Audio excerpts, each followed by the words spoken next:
Pramono Anung atau Mas Pram memulai kompetisi ini dari minus loh. Sebelumnya nama Pramono nggak pernah disebut dalam survei kepala daerah. Lu bayangin aja, dari minus nih, dari nggak punya elektabilitas, sekarang elektabilitas Pramono dan Bang Dul udah 31%.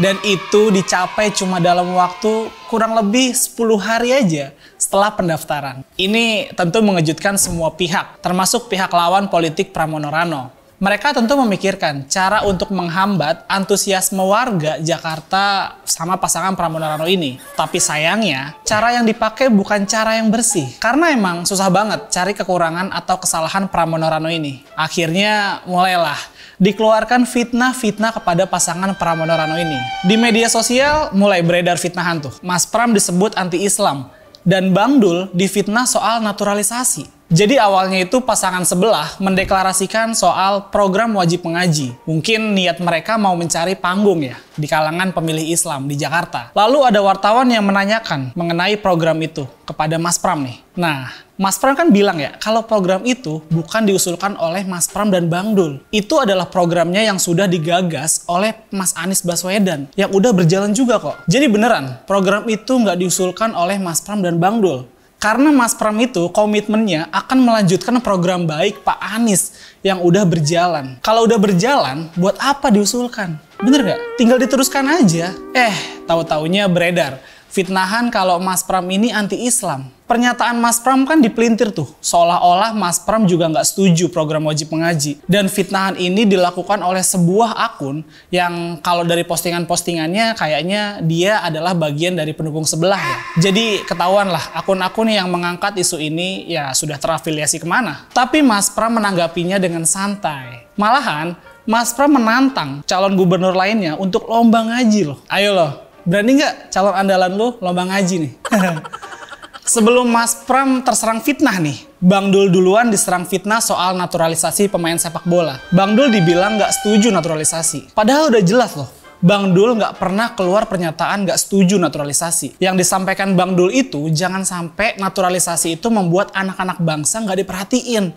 Naturalisasi boleh aja, tapi tetap perhatiin anak-anak lokal supaya mereka bisa berkembang juga. Karena potensi anak-anak lokal ini juga nggak kalah bagusnya kok. Cuma sayangnya aja mereka nggak diperhatiin dengan layak. Bang Dul bilang, naturalisasi oke aja buat mencapai prestasi dalam waktu yang cepat. Tapi kesempatan ini juga harus diberikan kepada anak-anak bangsa yang lain juga. Yang terutama tumbuh di Indonesia lah. Tuh, coba deh, lu pikir. Mana pernah Bang Dul nolak naturalisasi?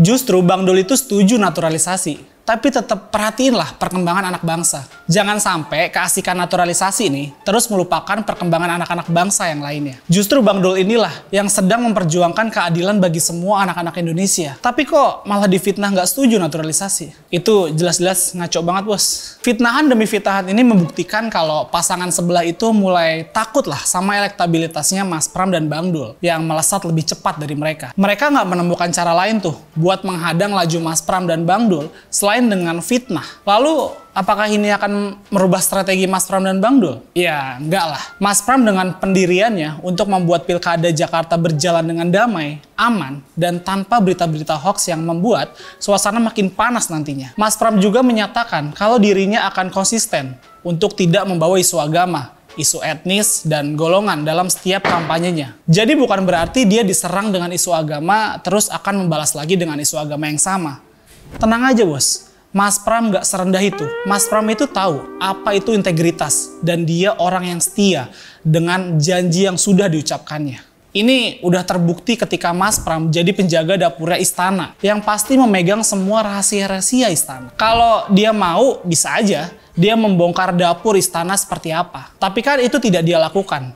Walaupun dia sekarang sudah tidak lagi menjabat sebagai penjaga dapur istana. Itu namanya integritas bos. Itu namanya menjaga komitmen. Itu mahal banget di zaman sekarang. Dan itu juga yang ngebuat gue yakin kalau Mas Pram akan membawa banyak kemajuan bagi kota Jakarta. Ya kalau dikasih amanah.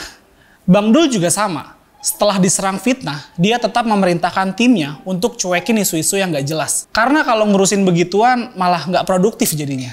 Dan Bang Dul juga yakin kalau warga Jakarta itu bisa melek informasi. Karena hampir semua warga itu punya sosial media kan, dan bisa menggunakan internet.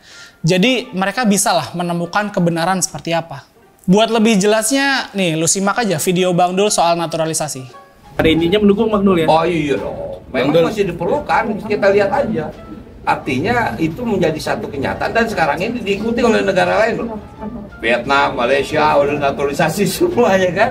Nah, kita mendapat satu berkah bahwa anak-anak kita jauh lebih banyak daripada mereka. Misal Singapura juga naturalisasi, Malaysia, Vietnam gitu kan. Cuman Indonesia lebih banyak. Kita ada di Jerman, kita ada di Belanda. Dan naturalisasi itu diperlukan karena memang kita memerlukan menghadapi event yang lebih tinggi. Cuman memang waktu itu saya memberikan catatan, tolong tetap dong anak-anak kita jangan putus untuk junior ya kan. Alhamdulillah sekarang 17 bagus, 20 bagus. Itu sebetulnya adalah cikal bakal dari naturalisasi yang memang diciptakan. Udahlah cukup, jangan fitnah-fitnah lagi lah. Mau negatif campaign kayak ya silakan aja, tapi jangan fitnah bos.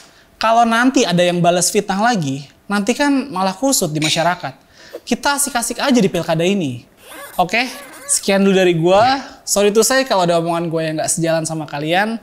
Perbedaan jangan bikin kita berhenti untuk berteman. Bye!